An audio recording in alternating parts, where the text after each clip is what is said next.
Budget के हवाले से मामला जो हैं ये कुछ बात बन नहीं रही। अभी भी जो बात सामने आई है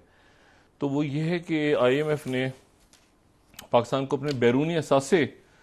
मजीद बढ़ाने पे जोर दे दिया। बैरूनी असासे कैसे पाकिस्तान बढ़ाएगा? पाकिस्तान के तो अपने अंदर एक इस वक्त इशू है। फिर दूसरा जो उन्होंने बात की है वो ये है कि पाकिस्तान मसनूई तौर पर करंट अकाउंट खसारा कम करने से बाज रहे। अच्छा, उसके बाद नेट इंटरनेशनल इन्वेस्टमेंट पोजीशन मजबूत करनी होगी। इंटरनेशनल इन्वेस्टमेंट यानी हम यह बात कर रहे हैं कि हमारे इन्वेस्टमेंट होनी चाहिए, वो ये कह रहे हैं कि आपकी बाहर की इन्वेस्टमेंट मजबूत होनी चाहिए, आपके बाहर के असासे मजबूत होने चाहिए, आपकी बाहर की इन्वेस्टमेंट हमें नजर आनी चाहिए। तो ये तो बड़ी एक अजीब सी उनकी तरफ से बात आई है। बैरूनी असासे मजबूत और बैरूनी जिम्मेदारियां कम करने की जरूरत है।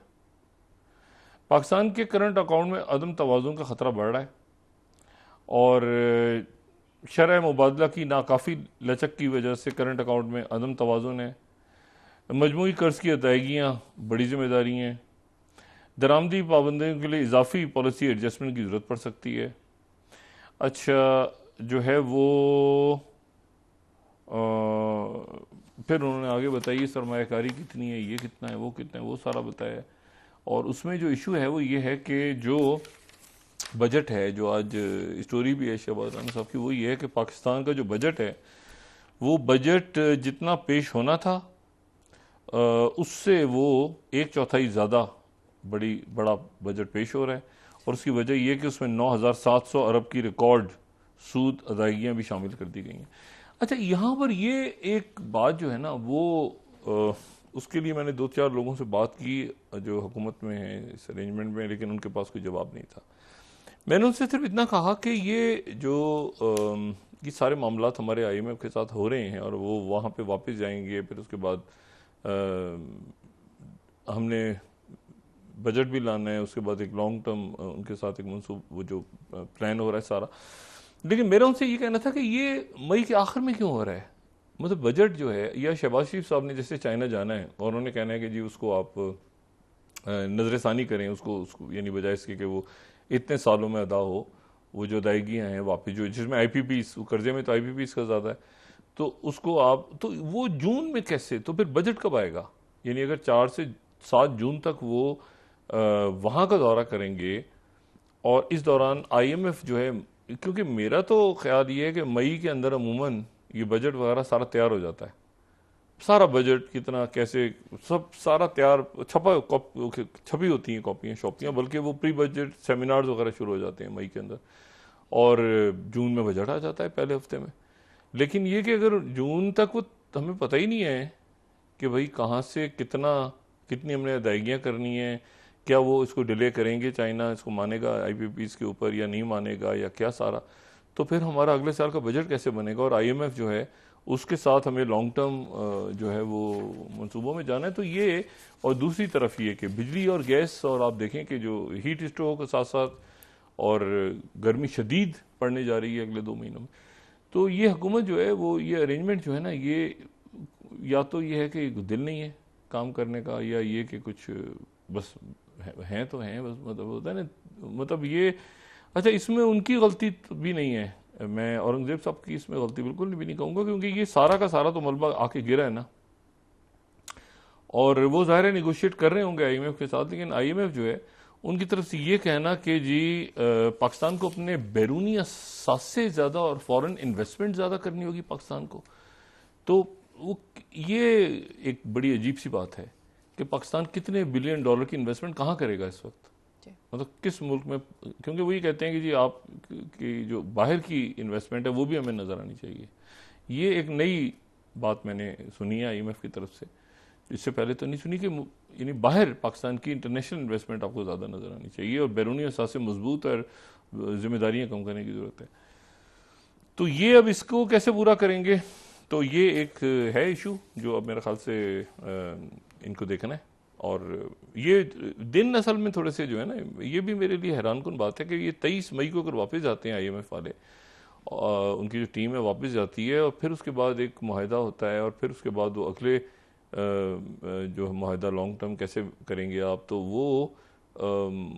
और बजट जो है वो तो वही बना रहे हैं IMF वाले, लेकिन वो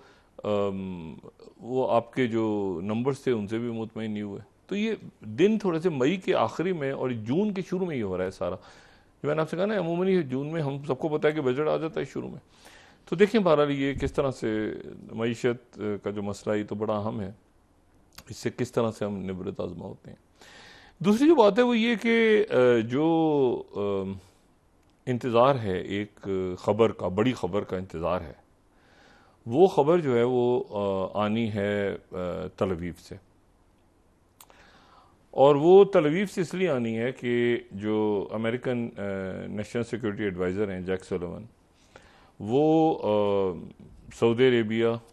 पहुँचे। उनकी मुलाकात जो है वो दहरान, ये दहरान जो है ये ईस्टर्न सऊदी अरेबिया में, मशरकी सऊदी अरेबिया में, और दहरान में उनकी गालिबन मुलाकात हुई है वज़ीर आज़म और वली अहद सऊदी अरेबिया के मोहम्मद बिन सलमान के साथ। और उसकी कोई एज सच कोई वहाँ से तस्वीर हमारे सामने नहीं आई। ये तस्वीर मोहम्मद बिन सलमान की नहीं है ये हमारी टीम जो है जी, उनकी कोई तस्वीर रिलीज़ नहीं हुई इस मुलाकात की। तो वो जो है वो तस्वीर रिलीज़ नहीं हुई, लेकिन जो स्टेटमेंट आई है वहाँ से, उसमें जो है वो दोनों मुल्कों के दरमियान बायलेटरल ताउन आगे बढ़ाने पे बात हुई है। अच्छा, ये जहन में रहे कि जो सऊदी अरेबिया है वो उनके, अच्छा ईस्टर्न तेहरान का मतलब है कि वो जहाँ ऑयल और ये सारे आरामको और ये सब, अच्छा, लेकिन जो सऊदी अरेबिया और अमेरिका के जो ताल्लुकात हैं वो तो बहुत पुरानी है। यानी वो आप चाहें तो दूसरी जंग अज़ीम के बाद से शुरू कर लें, या आप चाहें तो 1933 से शुरू कर लें जब इनके सफारती ताल्लुकात, और वो ताल्लुकात जो हैं वो मतलब उसमें अप्स एंड डाउन्स आए नहीं बहुत ज़्यादा, बहुत सारे, मतलब मिसाल के तौर पे 73 के अंदर ऑयल एम्बार्गो जब शाह फैसल शहीद ने लगाया था, तो उसके बाद या ये कि और कुछ मामलात के हवाले से, लेकिन अदरवाइज ताल्लुकात हमेशा अच्छे रहे हैं सऊदी अरेबिया और अमेरिका के, बायलेटरल ताल्लुकात। और इसमें लेकिन ताल्लुकात जो हैं वो ओबामा दौर में ताल्लुकात ख़राब हुए, और उसके बाद जो है वो प्रेसिडेंट ट्रंप के दौर में ठीक हो गए। प्रेसिडेंट बाइडेन के दौर में फिर शुरुआत में ख़राब हुए। जैसे शुरू हुआ दौर तो उसमें एक सद मेरी सी थी उसमें। और ये जो बात है, देखें ये बात समझनी चाहिए जो दुनिया की बड़ी कुव्वतें हैं इस वक्त, तमाम, अमेरिका ही नहीं बाकी कुव्वतों को भी, चाहे वो रशिया हो चाइना, सबको, कि एक इस वक्त जो है ना वो मरकज़ नहीं है पावर का, एक से ज़्यादा। तो अमेरिका का शायद ये था कि भाई ये यूक्रेन जंग में, जैसे यूक्रेन जंग में सऊदी अरेबिया ने जो है वो एक ऐसी पॉलिसी ली, उससे पहले ही सऊदी अरेबिया ओपेक प्लस का मेंबर, तो ये था कि जी ओपेक प्लस में आप ऐसे करें ऐसे। उन्होंने कहा सवाल में रशिया के साथ उनके बिल्कुल ज़बरदस्त ताल्लुकात चलते रहे, और इसी तरह से वो कम्प्रिहेंसिव स्ट्रेटेजिक पार्टनरशिप उनकी चाइना के साथ है, और इसी तरह से वो जो हैं वो ईरान और जो सऊदी अरेबिया के दरमियान ताल्लुकात की बहाली वो भी चाइना के थ्रू हुई। तो सऊदी अरेबिया जो है वो इस वक्त कई मुल्कों की तरफ बड़ा कलीदी, एक इंडिपेंडेंट अगर आप समझे ना किरदार, और फिर सऊदी अरेबिया ब्रिक्स के अंदर जा रहा है। तो ये जो बायलिटरल ताल्लुकात रहे हमेशा, अब उसको ये हुआ कि 2-4 साल पहले उसको नथी कर दिया गया इसराइल के साथ। भाई इसराइल के साथ तो कई जंगें हुई हैं, कई मसले कई सालों से चल रहे हैं, आप मुल्कों के साथ बायलिटरल नहीं, आपके साथ ताल्लुक जब बनेगा, जब अच्छा बनेगा, जब आप इसराइल को मानेंगे। तो ये एक नई पख जो है वहां पर डाल दी गई। तो ये आज जो जैक सलिवन की मीटिंग हुई है, ये बायलेटरल मीटिंग है, जो कि बहुत, मैंने पहले कहा था ना कि मुल्कों के साथ अब बायलेटरल ताल्लुकात अमेरिका हमेशा रखता था, लेकिन पहली दफा ऐसा हुआ कि वो उन्होंने इसराइल बीच में आ गया। अब इसराइल के अंदर जो है वो कत्लेआम हो रहा है वहां पे गजा में, और आप कह रहे हैं कि जी आप इसराइल को पहले माने तो हम ये करेंगे तो वो करेंगे। बहरहाल ये बायलेटरल मुलाकात थी, लेकिन इस बायलेटरल मुलाकात में भी जो सऊदी अरेबिया ने एक उनके साथ इनिशियल ड्राफ्ट जो भी सामने नहीं आया हमारे, जिसमें गालिबन सिविलियन न्यूक्लियर के जो रिएक्टर के ऊपर भी बात होने जा रही है सऊदी अरेबिया और अमेरिका की, वो सामने नहीं आया। लेकिन सऊदी अरेबिया ने अपना वो स्टांस भी असर्ट किया कि भाई यहाँ पे फ़लस्तीनी रियासत, सीज़ फायर फौरी तौर पे, और इमदाद शुरू की जाए, और उधर से होस्टेजेस वही जो कल मैंने बात की थी, पहले मरहले में होस्टेजेस और कैदी रिहा हों, और साथ ही जो है वो फिर उसके बाद ये है कि आज़ाद फ़लस्तीनी रियासत और दो रियासती हल की तरफ बढ़ा जाए, जो कि सऊदी अरबिया समेत तकरीबन तमाम दुनिया की पॉलिसी है, पाकिस्तान भी उसमें आता है। अब ये तो मीटिंग अच्छी गई अभी तक, लेकिन उसका जो हमारे सामने अभी तक वो ड्राफ्ट नहीं आया, लेकिन ड्राफ्ट जो है यानी वो एग्रीमेंट किया हुआ है, डिफेंस एग्रीमेंट किया, जो बायलेटरल डिफेंस पैक्ट किया हुआ है। लेकिन सऊदी अरेबिया की तरफ से यकीनन ये बात कन्वे की गई है कि भाई आप इस वक्त डिफेंस पैक्ट तो करवा रहे हैं, हमारा आपका हो रहा है, और ज़ाहिर है उसमें कि इसराइल कुछ वो बात की बात है कि इसराइल के साथ कौन सा मुल्क क्या मामलात करता है, लेकिन ज़रा दो रियासती हल और ये सारे मामलात को भी साथ देख लीजिएगा, तो गालिबन वो उसके साथ वो कंडीशन कर दिया गया सऊदी अरेबिया की तरफ से। अब जनाब वहाँ पर जो है वो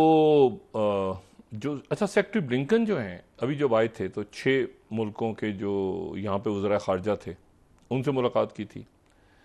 अब यह कि चाइना से वापसी पे वो यहाँ आए थे जी। अचानक सऊदी अरब रुके थे, यहाँ मिलने के बाद वो आगे गए थे, और इसीलिए चाइना में बहुत ज़्यादा हमने बात भी की थी कि जो प्रेस रिलीजेज वगैरह आ रही हैं तो मिडल ईस्ट का बहुत जिक्र उसमें नहीं हो रहा। तो वो इशू ये सारा कि वो यकीनन उन्होंने फिर यहाँ पे जो बात की है सेक्रेटरी ब्लिंकन ने, उसमें उन्होंने यही बात की है कि ये एक फाइनल बात हो गई है, और उन्होंने ये बात जो